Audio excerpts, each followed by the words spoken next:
Hey Kelly, it's Hi. Joyce.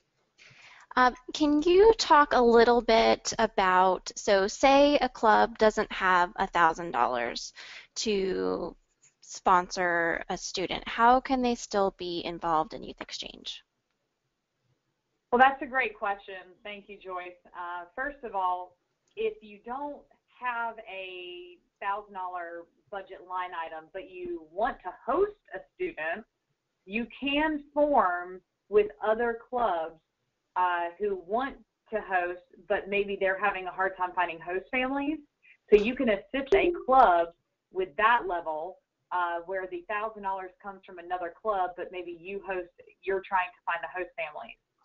But if you are looking to get involved in the committee and not so much the hosting aspect, we have socials. We try to get the kids together once a month, and we take them to somewhere in the district. We go to Durham Bulls games, we go rock climbing, all the different things that there is to see. We've done a scavenger hunt downtown Raleigh with the state capitol building and, fun statues.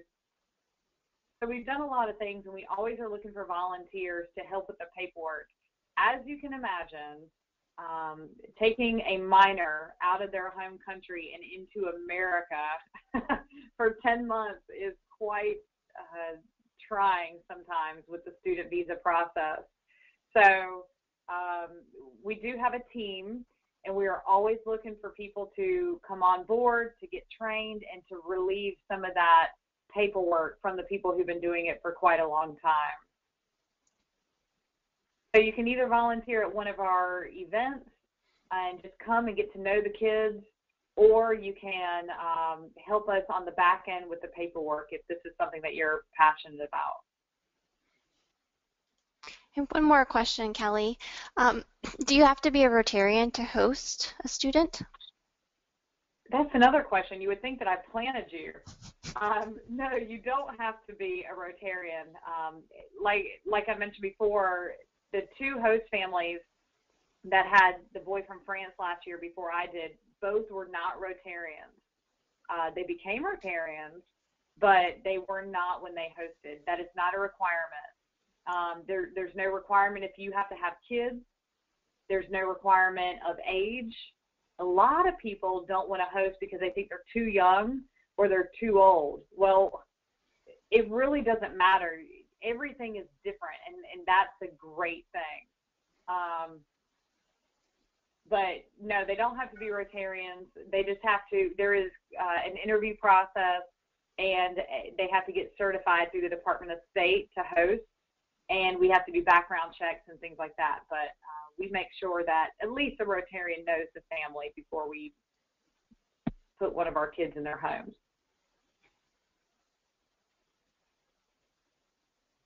So one more question.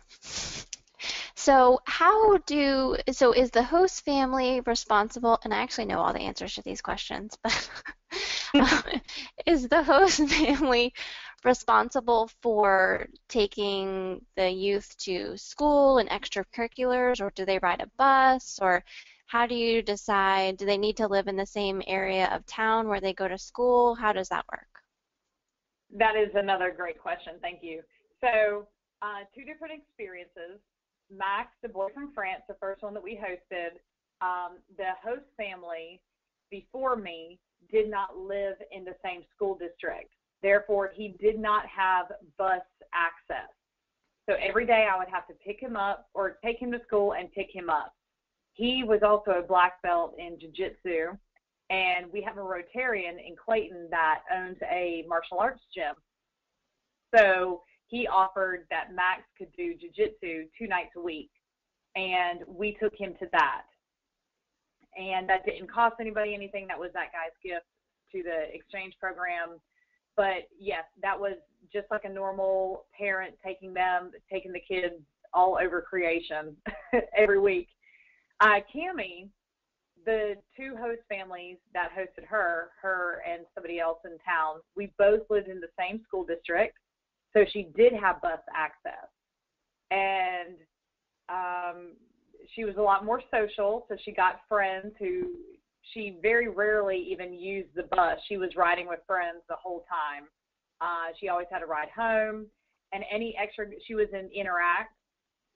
So she was a very, very active member in Interact. And most of her friends would take her home, or other Interact students would give her a ride back from meetings. So I probably took her maybe 3 times the whole time. So that varies depending on where the host families live. In a perfect world, you would want people in the same community hosting.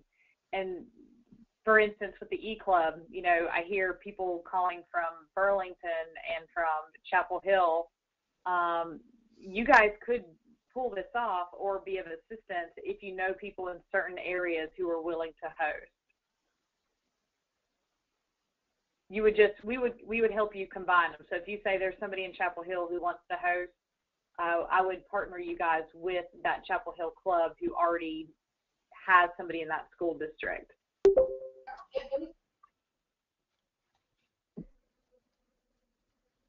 Hi, Kelly. This is GM. So can you tell us a little bit about the application process for how a student becomes a Rotary Exchange student? Sure. So the application process is always, the student leaves their junior year. And the reason they leave on their junior year is because a lot of countries age out at 18. Why do you think that is? Drinking. So a lot of countries allow drinking at 18, and that's a huge liability. It's one of the youth exchange #1 rules is no drinking. So a lot of countries, even ours, we will not accept 18-year-olds. So for them to leave at 17 usually falls within their junior year. That means that we start vetting students at the age of 15. So about their freshman year, we want to have them pinpointed to where they want to go. They give us 3 options of their top 3 countries, and more than likely, they get their first option. It's a lot harder to come to America than it is to go to Thailand. We can go anywhere, but everybody's trying to get into America, so it fills up quicker. So most people who are trying to come into America, it was their first or second choice. So they get 3 choices. We try everything we can to get them that first choice. At 15, once we figure out what country they want to go to, then we start going into the districts to see what has available. For instance, I cannot bring in kids unless I have a host club. So this year, I only had 3 clubs that were willing to host out of 46 clubs. Less than 10% participation. I don't know what other program in Rotary that would be acceptable, but we had 3 clubs. That means I can only pull 3 kids. So those spots fill up very quickly, and it's that same way with other countries. So if Thailand is only bringing in 4 students that year in that one district, then I have to keep finding another district until I have a space. So we do what we can, but they go through a panel interview with our committee, and we test their language skills, and that gives them a good 1.5 years to start preparing for the language barrier. We also make sure their grades are good, and we also do orientation for the parents to teach them about homesickness and separation, and it's quite the process, but it takes about 2 years. We fill up for the next school year in December. So that's the other reason we have to start so young at 15, is because the kids who are 15 who are coming on right now saying they want to come, it's already too late for this school year, so they're automatically in 2016. So they're already going to be a year older, because we have to give our reports by December for them to leave in August. I hope that answered the question. Yes, it did. Has it always taken? Has it always been a 2-year process, or is this a newer because of, for example, like the age restrictions? That's about a newer process, I guess you could call it, we've always had to know about a year, maybe a year and a half in advance. But I will say this: if we had more participation with the club, it would be a lot. With the clubs, it would be a lot easier because those slots wouldn't fill up as much. But with those slots, when we have to give our report 8 months in advance, that's already an 8-month gap.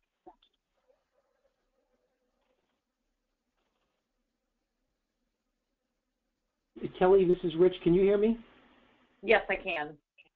I have a question. I'm trying to figure out how this works when there are clubs all over the world. Let's just take the United States, for instance. There must be tremendous competition for the clubs that are overseas that are willing to take students in, and vice versa, and that for us to take in students. How is this coordinated nationally? Because, for instance, you said there were 46 clubs that you approached and only 3 wanted, I think it was 3 wanted students. Is that perhaps because the other 43 are cooperating already with other clubs throughout the United States? I just don't understand the whole coordination nationally. Okay, that's a good question, Rich. Thank you. We have a database within Youth Exchange where once we vetted that student, that American student, we put them in a database. And we then say, okay, Australia, New Zealand, and Ireland. And it's a database that will take that information and align it with somebody from Australia who's number 1,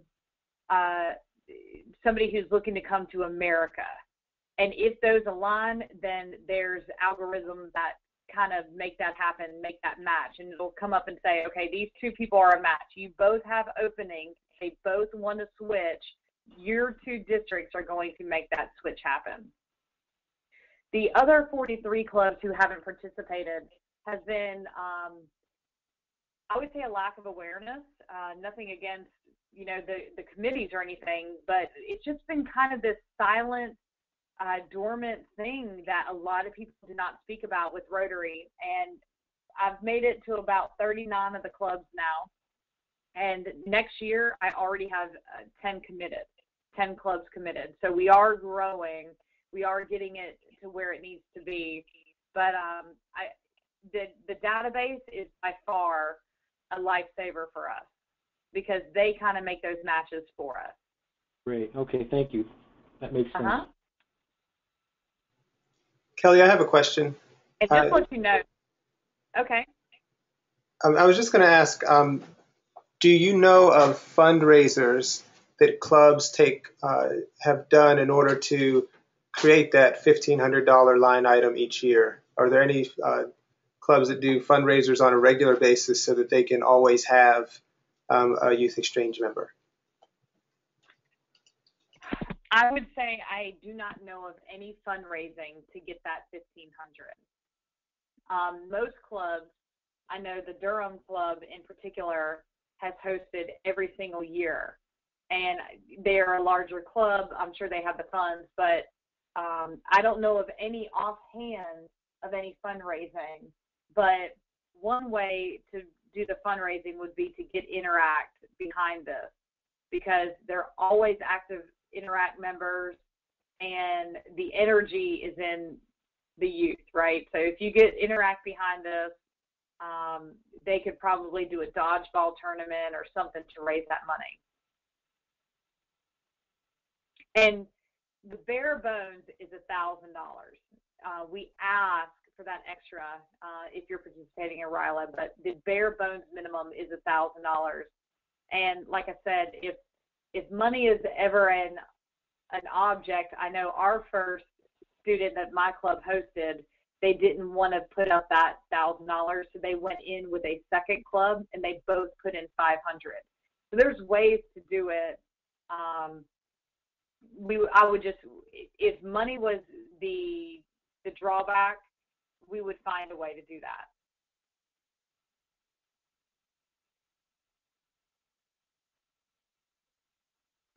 That's great. Thank you.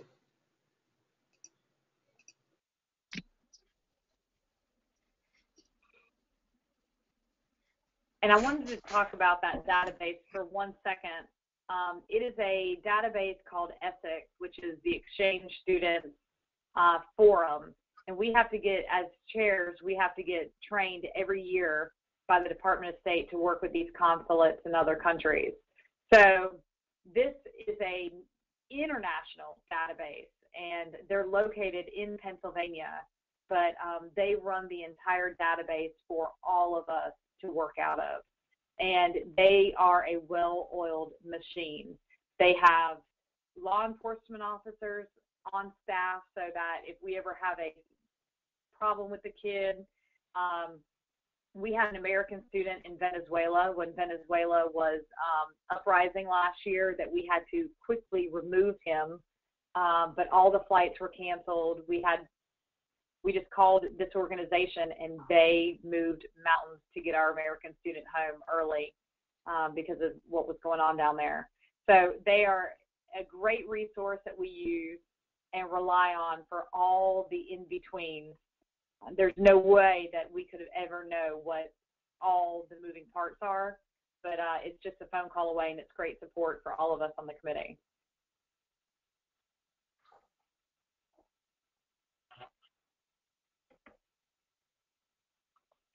Is there any other questions? Kelly, this is Michael Tharp. I actually went to the Dominican Republic with you a couple of years ago. Hi. And I've hosted exchange students about 4 times, 2 for a full year and the other 2 for half a year. And I'm in the Derm Club, and one of the issues that we have a lot of trouble with is actually finding host families. You mentioned the size of the Derm Club, but even then coming up with 3 families always is a little bit of an issue here for a big club. So that's one of the complicating factors, I think, in getting it. The other thing that's always a disappointment to me is the reluctance of American students to go abroad. And that's something I'd like to see encouraged a lot more. And I think Interact clubs, like you mentioned, would be a good place to begin to get that push forward. Well, I couldn't agree more. So the first thing that you said is host families, which is just shocking to me because everywhere else in these districts, they are begging to host students. And you know, once you do it, like you've hosted 4 times, once you do it, you see what an incredible experience this is. You say, how can you not want to do this like I would host every year. It's just getting over that initial fear of, gosh, you know, I don't want them to see how messy my house is, or I don't want them to see that we eat chips and salsa for dinner sometimes. I don't know what that fear is, but it's really just, once it happens once in a club, it seems to just roll. Church groups are an untapped resource that we have not really went after. So in the last 2 years, I've really tried just to raise awareness within Rotary, within the district, but there's so much work to be done. And one of the things that I know we have to do is get invested in these church groups, that these youth groups, that's where they'll make their friends and they'll want to have the student there with them. And then the other thing would be,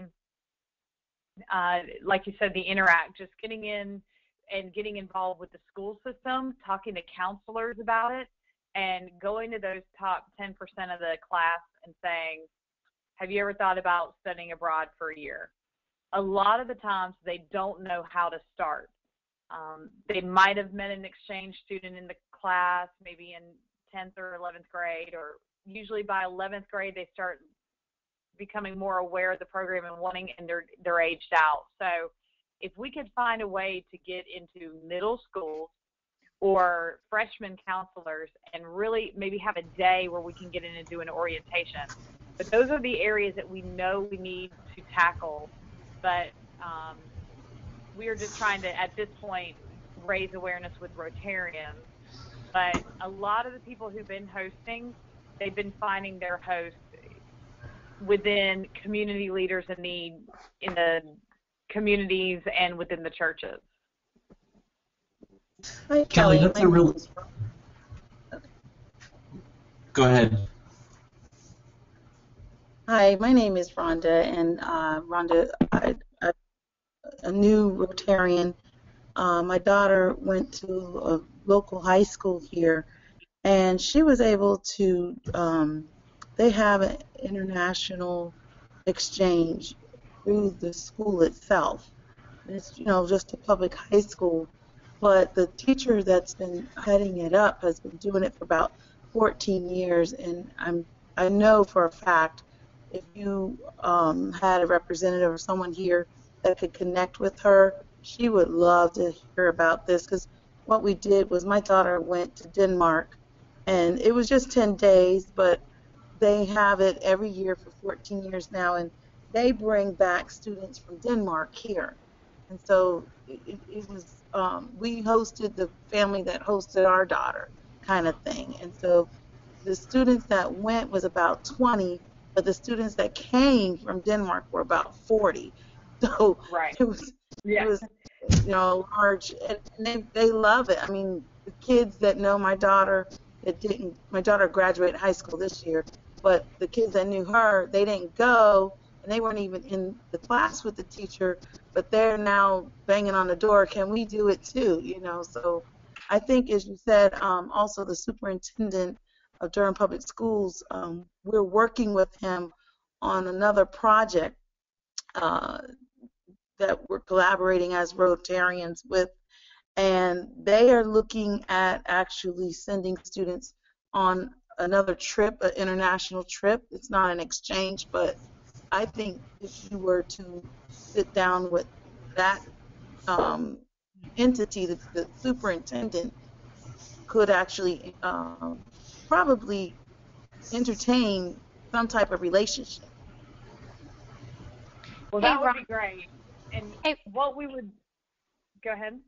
sorry, it's Joyce. I was just going to ask Rhonda, what school is that and who is the teacher? Riverside High School, Sister Cities, we actually just acknowledged Kathy Davidson for her, I guess I forget what they called the award, but we gave her award this past spring for her international relationships with the youth. And like I said, she's been doing it for 14 years, and my daughter had her for two or three of the years she was in high school. And I can give you her contact information.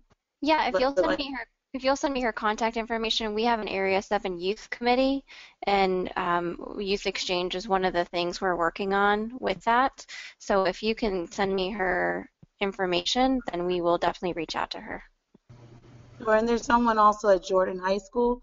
Jordan typically does what we call more international trips, so they're more like vacations. But so they don't have the exchange going on, but Jordan, I know, participates in that every year as well. Okay, if you can send me any potential leads, if you want to just share them with me, then we'll get our youth committee on it. So, Joyce, Yeah. if you could give me your email, that would be great. I'll send it to you. That sounds very exciting and promising. And those are the reason we are spreading the word is hopefully that clubs will consider hosting. Hopefully a family considers hosting. But more importantly, Rotarians hold connections behind door number 2 that we just can't get to. And if they can help this program grow, because Rhonda, you just said exactly, you expressed what I was trying to say in a very nice way, that most other countries, these kids they are in huge competition with each other to travel abroad.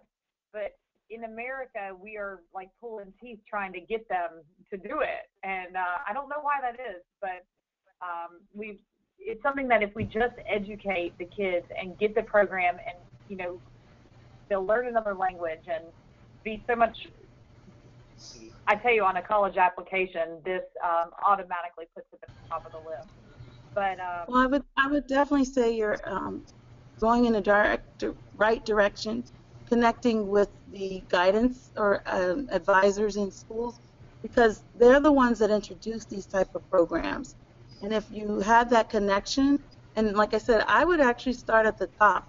Because of the program we're getting ready to do with another high school, the superintendent is so excited and he wants to see it continue. And if you get at the top, the superintendent can actually open a door to you to all his high schools. So, you know, or if you said middle school even. So I would start at the top. Yeah, definitely.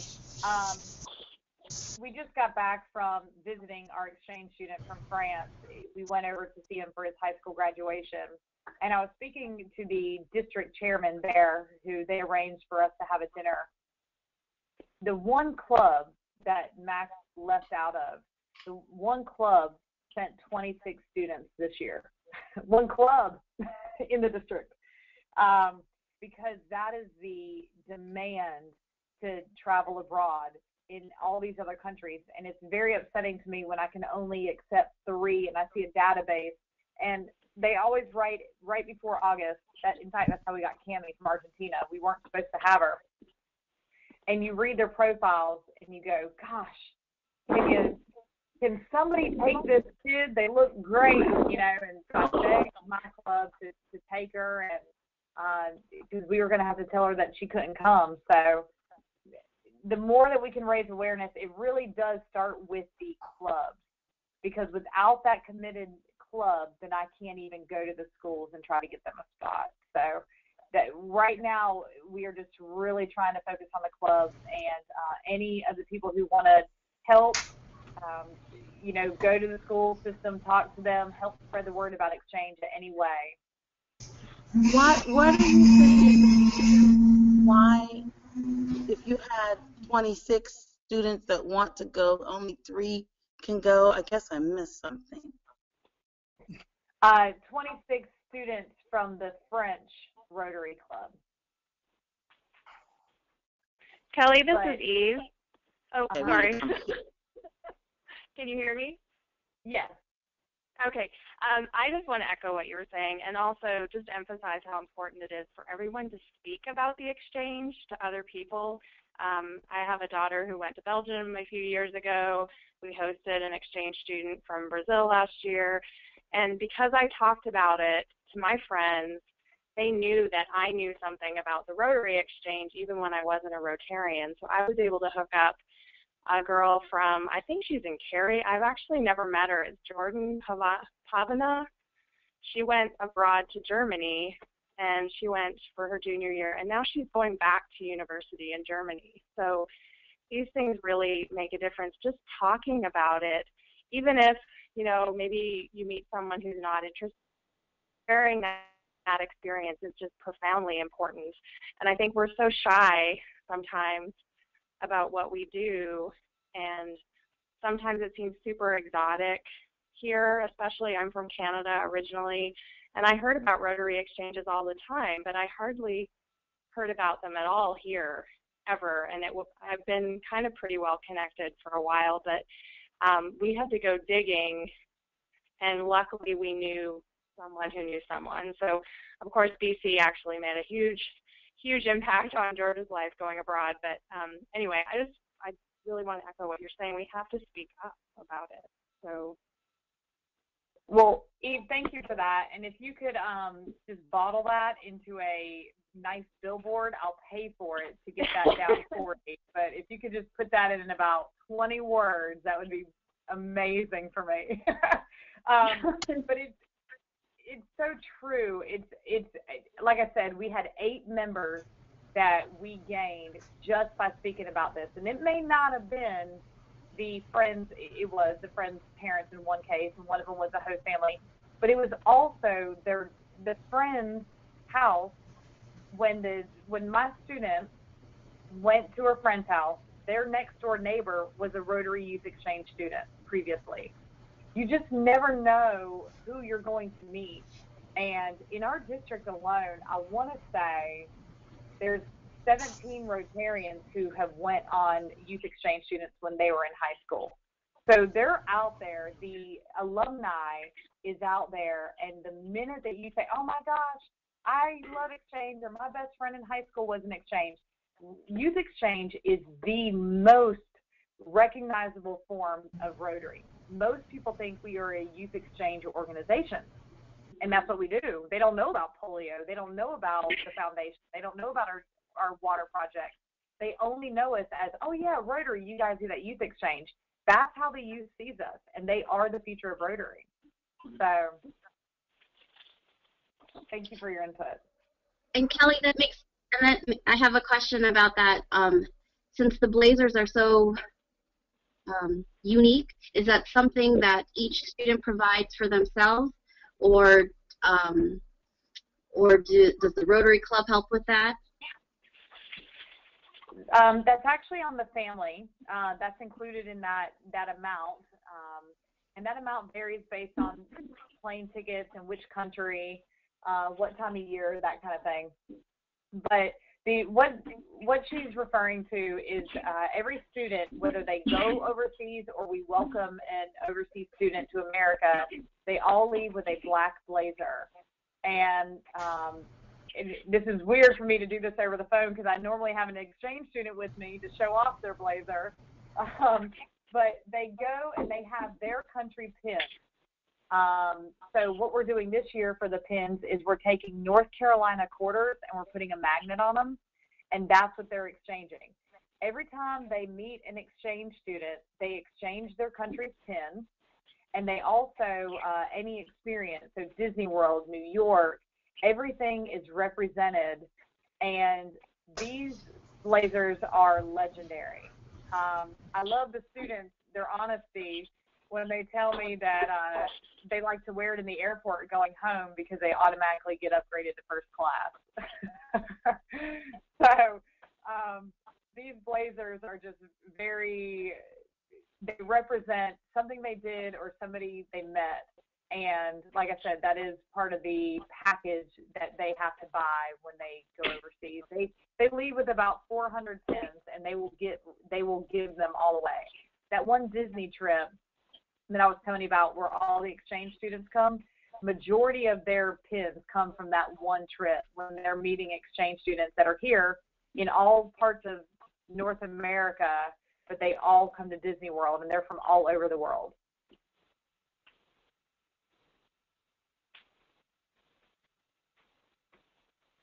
Kelly, this is Eve again. I just wanted to ask you one other question, and it's a little bit pointed because we all know that problems come up with some of the visitors or the students who go away. And I'm just wondering if you could speak on the process, that if there is an issue with a student, whether it's like a health issue or extreme homesickness, how does our district handle that?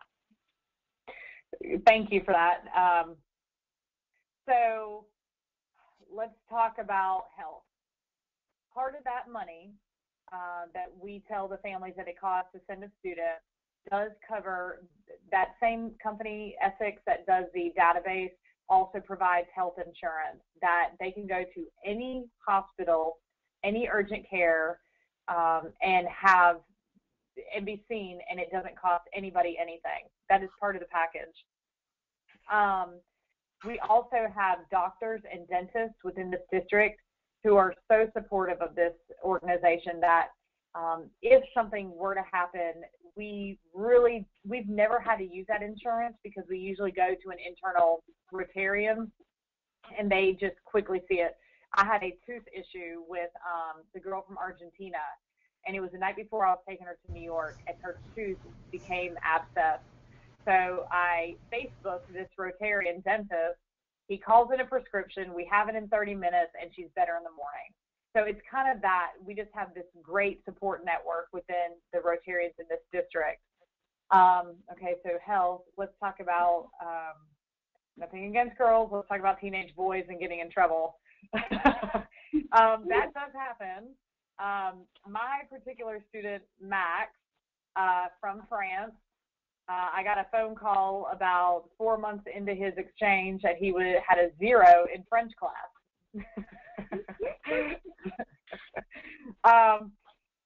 So we took away his jiu-jitsu, we took away everything, and we said, listen, this is not a vacation.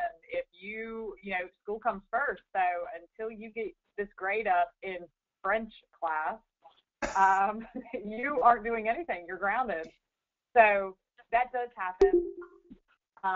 What happens normally is we have a club counselor within each club. That is the go-to officer, so to speak, where we call them in, and that way that host family is not the bad guy, the counselor is, so that it doesn't hurt the relationship between the host family.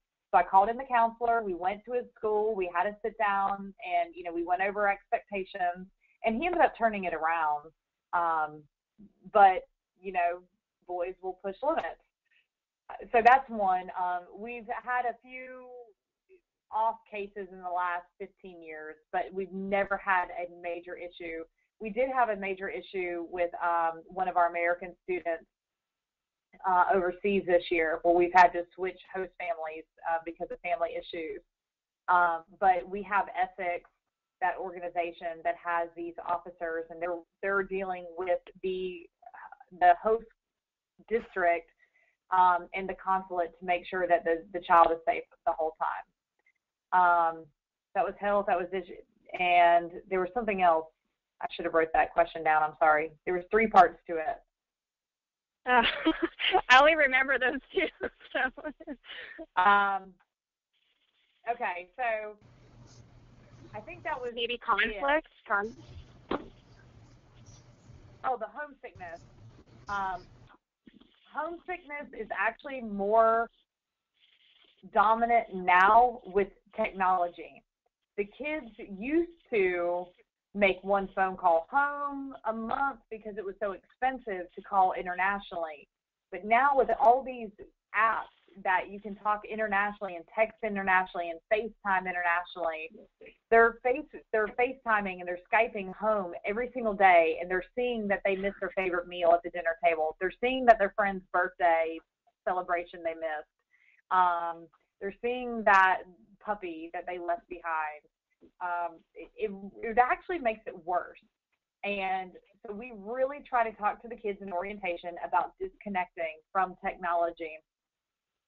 And we've put rules. I personally, in my house, they get 1 hour of Skype a week, which limits their homesickness. And then what we know through training is that homesickness really happens within the first 3 weeks. So if you keep them busy and limit the phone calls home, get them just to tuck their phone away for the first 3 weeks, it actually helps them a lot. So we do try to help them and mold them to as much as we can so that doesn't set in. Wow, that's great. Thank you so much for that information. So Kelly, I know we had one more question, and then I'm going to ask Nakara if she would lead us in the 4-way test. We want to thank you so much. This has been very insightful and inspiring. That I think that we would like to participate in the way that we can, and we'll be looking at this. We're a new club, and we're trying to make sure we have good processes for decision making.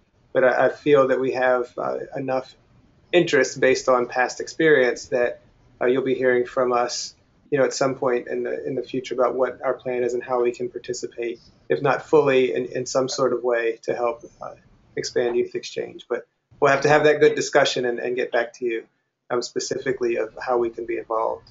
But thank you so much. I want to ask the last question and then ask Nakara to close this. Joe had a question kind of following up with what Eve asked. He said, I thought the idea of tapping into church groups is really interesting, but I can imagine that there would be factors that could make a student uncomfortable in that sort of environment. Perhaps the church is too liberal or too conservative or such.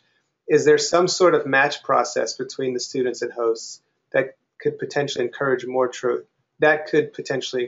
church groups to participate? So I know that you described the general match process with countries, but is there anything beyond that in terms of ideologies or religion that might help to make a better match?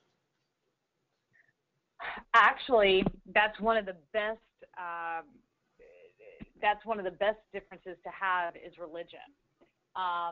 We had a situation this year. There was a student staying in the Wake Forest area, and she was from Iceland, and she had a different religion. She had a different religious view from her host family, and the host family was the youth leader at her church. And it was a big thing because the student refused to go to youth group. And the mother was really wanting her to go, but we had an intervention with the family. We called in the club counselor, and we explained that one of the areas, the objects of Rotary is that we do not have religion within it, or politics or political views, anything like that. So we had to tell her that that is not a requirement for the student to go to church, and nor was that a requirement for her to come on this exchange. And they agreed, and they came up with a great compromise where the student agreed to go to church when she felt like it, but she did not want to participate in youth group because it really made her uncomfortable. And that was their family compromise, which was great. So that does work out. And we have a lot of different religions that come through our district, a lot. And it's the same thing within a Rotary club. You don't really talk about it. If it comes up, if people are comfortable sharing, you can share. If they want to go, they can go. But if they don't have to. So it actually isn't an issue as we would think it would be, because the families are told before they get here that, you can't insist that these students go and believe what you believe. So That's great.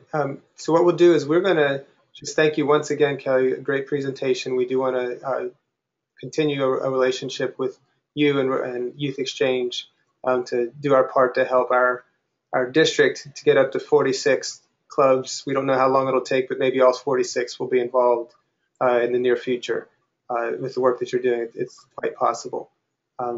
I would like to ask Nakara if you can unmute and if you are available to lead us in the four-way test. Can you guys hear me okay? Yes. Can you hear me okay? Yes. All right.